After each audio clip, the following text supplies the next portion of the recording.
こんにちは。商品監修をしている山本まゆなです。この度は商品のご購入ありがとうございます。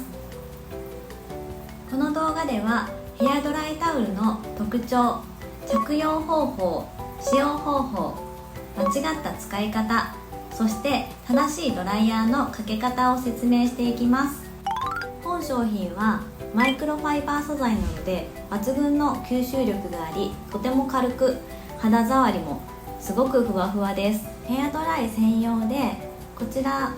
固定する時にボタンとゴムで固定ができるので、普通のタオルを巻くより断然ずれにくいです。かぶっておくだけで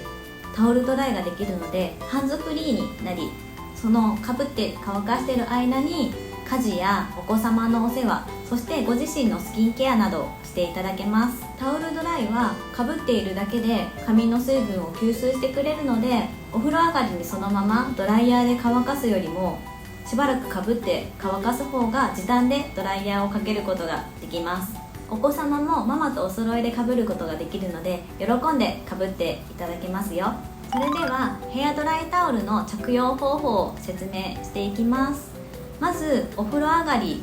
髪の毛の水分を軽くタオルドライしておきましょう。濡れたままでももちろんかぶってはいただけるのですが、どうしてもビシャビシャな状態だと乾きにくかったりする原因になるので、髪が多い方や長い方は特にタオルドライをすることを推奨します。では実際に着用していきます。ヘアドライタオルは前からかぶります。こちらボタンが前に来るように上からスポッとかぶっていただいて、髪の毛は後ろにやっちゃいます。でヘアドライタオルで髪の毛を包み込むようにしたいので、このまま上からグッと持っていただければ中に入りますね。でこの状態でねじります。くるくるとねじっていただいて、髪の毛も巻き込みながら一緒にねじってます。で前に持っていって、先端のゴムとここの真ん中のボタンを止めます。この時にねじる回数が多ければ多いほどしっかりと締まるので、顔の小さい方やお子さんはちょっとねじる回数を多めに調節していただけます。はい、ではヘアドライタオルの間違った使用方法についてです。ヘアドライタオルは間違った使い方をするとダメージの原因になりますのでご注意ください。またヘアドライタオルは髪の毛を完全に乾かす商品ではございません。ずっとかぶっているだけでは完全には乾けませんので、お風呂上がりの要件が済み次第すぐにドライヤーで乾かすようにしましょう。長時間かぶり続けると癖がついてしまうので、スタイリングがしにくくなってしまいます。ずっとかぶっているだけでは完全には乾けませんので、お風呂上がりの要件が済み次第ドライヤーで乾かすようにしてください。長時間かぶり続けることで癖がつきますので、スタイリングがしにくくなってしまいます。かぶったまま寝てしまうと完全に乾かない上に抜け毛の原因にもなってしまいますので、絶対にかぶったまま寝るのは避けてください。髪の毛が濡れたまま眠ってしまうと枕との摩擦で髪の毛がダメージを受けてしまうので、必ず髪の毛は乾かしてから寝るようにしましょう。それではヘアドライタオルの正しい使用方法です。ヘアドライタオルはお風呂上がりのヘアドライを補助する商品です。濡れたままの髪の毛はキューティクルが開いており、とても傷つきやすくなっています。本来であればお風呂上がりにすぐにドライヤーをかけてほしいところですが、お風呂上がりにすぐにドライヤーがかけれない方におすすめの商品になります。着用している間フリーハンドでタオルドライが行えるので、お子様のお世話やご自身のスキンケアをすることができます。お風呂上がりの要件が済み落ち着いたら速やかにドライヤーをすることを推奨します。それではドライヤーのかけ方について説明していきます。意外と間違った乾かし方をしている人が多いです。間違った乾かし方の例として、ドライヤーを下側から当てる。こうすることによって風が下から当たるので髪が広がりやすくなったり、また毛先が散ってしまうので絡まる原因になりますよね。またドライヤーと髪の毛の距離が近い、また一点集中させてしまう。こうすることによってダメージを受け、パサつきの原因などになりますので、正しいドライヤーの乾かし方をマスターしましょう。ではやっていきます。まず乾かす前に髪をコームやブラシで溶かします。私の場合はこのようなパドルブラシを使って髪を溶いていきます。これ髪の毛が濡れてる時ってキューティクルが傷つきやすい状態になってるので、目の細かいコームやブラシを使ってしまうとキューティクルが剥がれたり傷ついたりする原因になるので、なるべく粗い目のものを選ぶようにしてください。乾かす順番は前髪、根元で最後に毛先の順番で乾かします。私の場合はもう前髪分けてるので、この分けたまま上から風を当てていくんですけども、ダウンスタイル、前髪下ろしてる人も多いと思うので、この乾かし方も説明しますね。前髪下ろしてる人はもちろん下ろした状態で溶いていただいて、で乾かす時に上から当ててもらうんですけども、中に割れ癖があってどうしても割れちゃうとかいう人もいるかと思います。こういう人の場合、前髪の内側につむじがあったりとか生え癖で割れやすくなっている場合が多いので、しっかりと前に溶いてやった状態でドライヤーを当てながら右から左から当てていくんですけど、その時に手で地肌をこするようにしっかりと根元から割れ癖を消していくような感じでやっていくと癖が出にくくなります。ドライヤーの風は髪の上から下に向かって毛流れに沿って当てるようにしていきましょう。でドライヤーは髪から10センチくらい離して振りながら乾かすのがポイントです。それでは実際にやっていきます。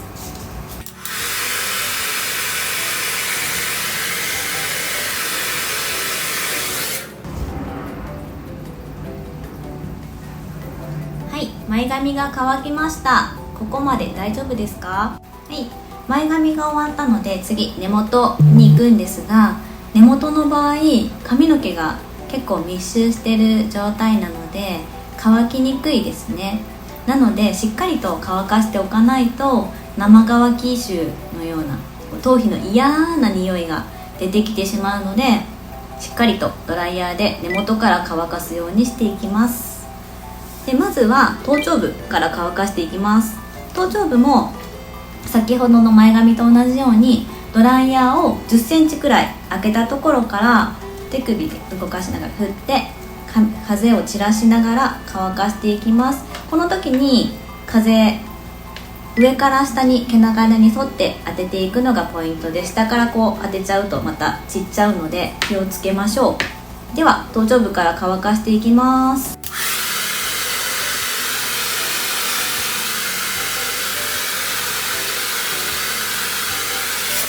割とすぐに乾くんですけど、髪の毛あんまりボリューム出したくないっていう人は今みたいに上から当ててもいいんですけど、中にはちょっと根元だけふんわりさせたいっていう人もいますよね。そういう場合は風を下から入れるようにこの根元付近に風入れ込んであげるように乾かしていってもいいんですけども、この場合ちょっと手で髪の毛をグッと上げて支える感じで風を入れていきます。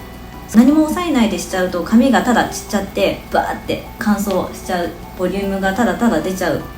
パサパサヘアになっちゃうので、しっかりと根元を支えた状態で風を当てて根元だけこの乾かし方をするようにしてください。そうすることでちょっと根元ふんわりさせたいっ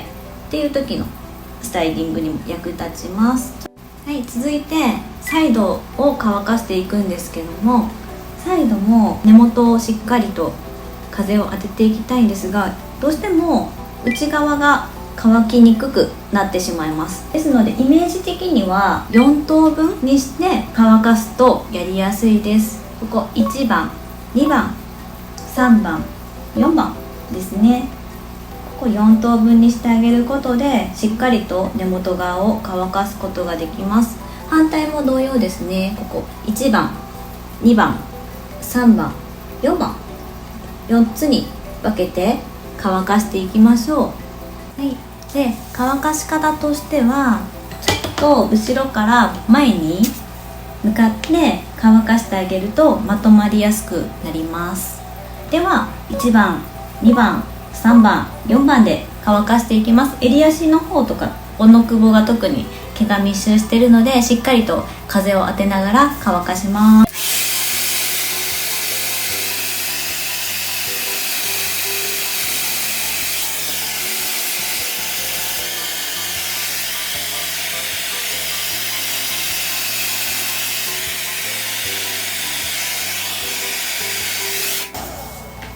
はい、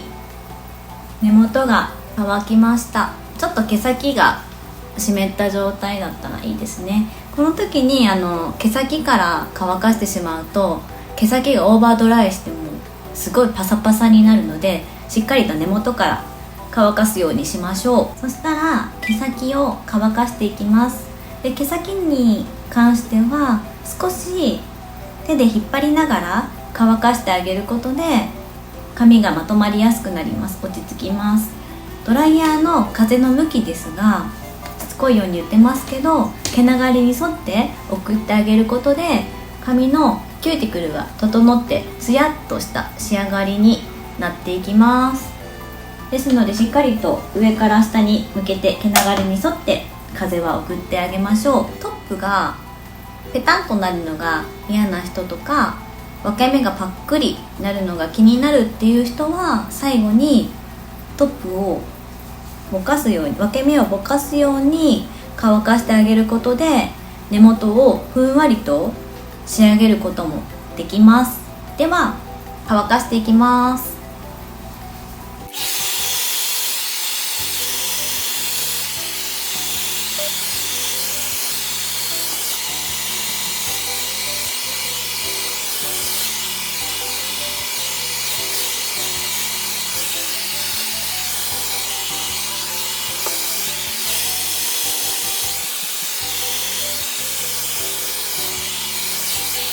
はい、これで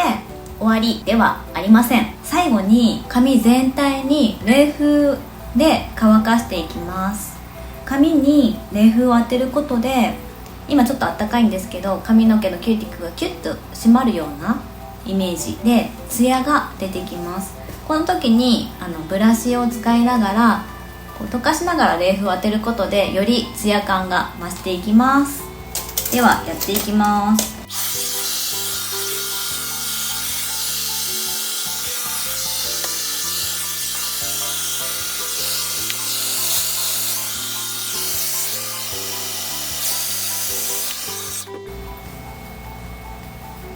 まとまりが出たんじゃないでしょうか。最後に注意事項です。商品は到着後必ず一度洗濯してから使いましょう。商品はマイクロファイバー素材なので熱に弱いです。そのため衣類乾燥機などの使用はしないでください。私はお風呂上がりにヘアドライタオルを自分と子供にかぶり、それから体を拭いてスキンケアをした後、落ち着いてから子供のドライヤーと自分のドライヤーをしています。ヘアドライタオルをかぶるようになってからドライヤーの時間も短縮されたこともあって、お風呂上がりの忙しさが大きく軽減されました。お客様のお風呂上がりも快適になるように願っています。最後までご覧いただきありがとうございました。